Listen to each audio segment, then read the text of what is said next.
Gallup Pakistan ने last 4 decades में पाकिस्तानियों की फूड हैबिट्स और इनमें आने वाली तब्दीलियों को जानने के लिए काफ़ी सर्वेस किए हैं। और इन सर्वे नताइज से तो यही पता चलता है कि अगरचे हमारे बड़े शहरों की रिच मिडिल क्लास को कंज्यूमर फूड कल्चर ने काफ़ी हद तक मुतासिर किया है, लेकिन फिर भी पाकिस्तानियों की एक बड़ी तादाद आज भी अपनी फूड हैबिट्स में काफ़ी ट्रेडिशनल है।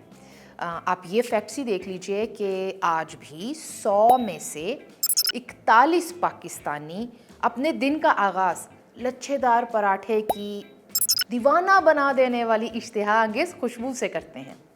रोटी जो हमारे यहाँ ट्रेडिशनल फूड भी है और स्टेपल फूड भी। तो दोपहर के खाने में 100 में से 57 पाकिस्तानियों की चॉइस ये रोटी ही होती है, जबकि चावल जो कि हमारी दूसरी फेवरेट ग़िज़ा है, ये 100 में से 18 पाकिस्तानियों के दस्तरखान पर लंच टाइम में आज भी मौजूद होती है। और ये अमल सिर्फ नाश्ते और लंच तक ही महदूद नहीं है, बल्कि डिनर तक बार बार दोहराया जाता है। जी, हमें खाना पीना पसंद है, और इस बात का सबूत ये है कि आउट ऑफ 143 पाकिस्तानी 3 मील्स खाते हैं एक दिन में।